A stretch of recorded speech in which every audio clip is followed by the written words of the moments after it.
दोस्तों नमस्कार। आज आपके सामने फिर से हाज़िर हूँ।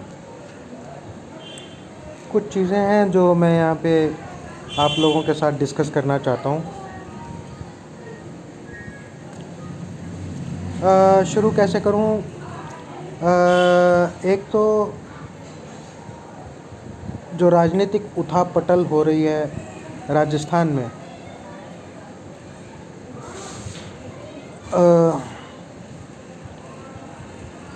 उस सब से लगता है कि जो भारत की जनता है, जो वोट देती है और सरकार चुनती है, वो अब एक नए लेवल पे पहुंच गया मामला। अपने इस वीडियो के मार्फत मैं आप लोगों के साथ कुछ चीज़ें आप लोगों के साथ बांटना चाहता हूं, जो मेरे को लगता है। आज का अखबार भरा पड़ा था। आप लोगों के सामने ये कहना चाहता हूं कि क्या आप लोगों को मालूम है कि जो सरकार आप चुनते हो, वोट देते हो, सरकार लेकर आते हो, आपको नहीं लगता कि हम लोग एज ए वोटर अब एक बहुत पुरानी व्यवस्था हो गए हैं? क्योंकि होता क्या है कि हम वोट करते हैं अपने पसंदीदा कैंडिडेट के लिए, अपने पसंदीदा पार्टी के लिए, लेकिन 2014 के बाद से स्थितियाँ उलट हो गई हैं। उलट कैसे हो गई हैं? उलट ऐसे हो गई हैं कि चुन के चाहे जो भी आए, चुन के आने के बाद वो लोग फ्री होल्ड हो जाते हैं। और फ्री होल्ड करने के बाद इनको रोकने का कि हमने आपको वोट दिया था और हमने आपको सरकार दी और अब आप अपनी नीतियाँ अपनी विचारधारा के मुताबिक बनाएं और देश को एक अच्छी सुसंस्कृत सरकार दें, नए कानून दें, अच्छे कानून दें।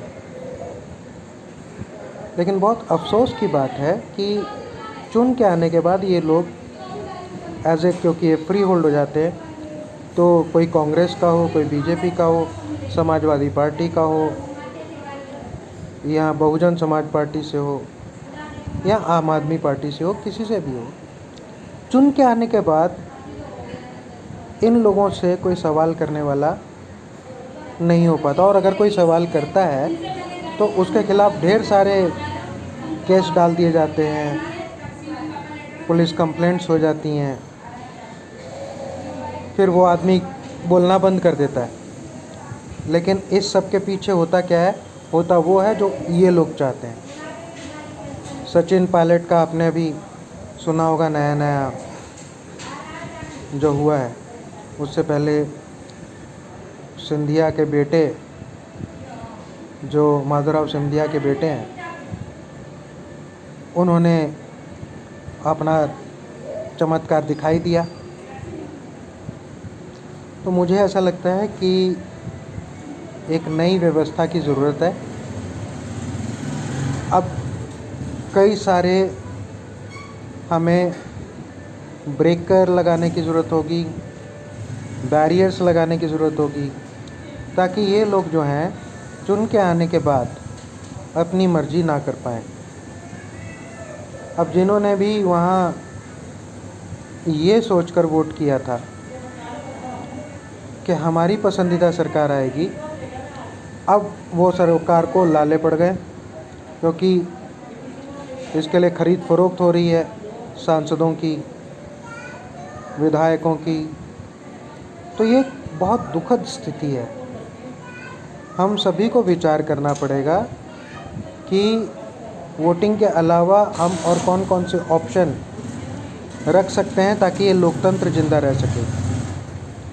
लोकतंत्र की जितनी भी अवधारणाएं थीं वो 2014 के बाद फेल हो गई हैं। मैंने ये भी नहीं कह सकते हम कि 50% या 60%, अब 90% व्यवस्था हमारी ऐसी हो चुकी है जो किसी काम की नहीं है। बड़े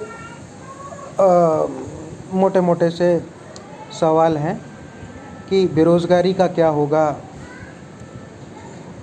गिरती जीडीपी का क्या होगा, उभरते हुए व्यवसायों का क्या होगा, जो नौकरियों से निकाले जा रहे हैं उनका क्या होगा, और जो सबसे निचले पायदान पे हैं, जो रोज़ का कमाना रोज़ का खाना, उन लोगों के लिए बड़ी समस्या हो गई है। क्योंकि आप इस बात को समझिए कि ये पूरा एक चेन सिस्टम होता है।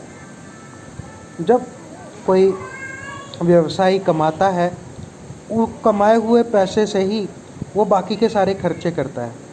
उनके खर्चों से जो उनसे निचले लेवल के पायदान होते हैं, वो सारे लोग उनसे अपना घर चलाते हैं, व्यवसाय चलाते हैं, बच्चों की पढ़ाई करवाते हैं, मकानों के किराए देते हैं, फैक्ट्रियों के किराए देते हैं, बिजलियों के बिल भरते हैं। तो मेरा आप सभी से अनुरोध है कि प्लीज़ सोचना शुरू कीजिए अब, क्योंकि ऊपर से लेकर नीचे तक व्यवस्था के अंदर इतने सारे छेद हो चुके हैं कि कोई भी अनपढ़ जाहिल अपने बाहुबल से या झूठ बोलकर हमारे सिर पे बैठ जाता है हम पर राज करने के लिए। आपको मालूम होगा कि जब लॉकडाउन हुआ था बहुत सारी घोषणाएं हुई थी। वो सारी की सारी घोषणाएं ज़मीनी धरातल पर नज़र नहीं आ रही हैं। जो बोला जा रहा है कि इतना पैसा रिलीज़ कर दिया गया गरीब के लिए, वो कहीं भी नज़र नहीं आ रहा है। और आज बीबीसी की एक रिपोर्ट में बताया गया कि करीबन 12 करोड़ लोग भुखमरी के कगार पर पहुंचने वाले हैं आने वाले वक्त में।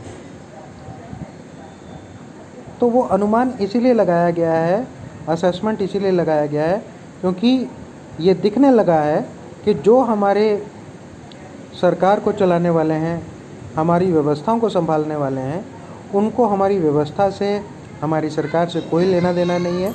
उनको सिर्फ अपने लालच से और जो उनके अपने लालच हैं, उन सब की पूर्ति के लिए ये लोग सरकारों के साथ, अपनी पार्टियों के साथ धोखा देकर, विपक्षी पार्टियों के साथ या सत्ताधारी पार्टियों के साथ अपना घालमेल कर रहे हैं।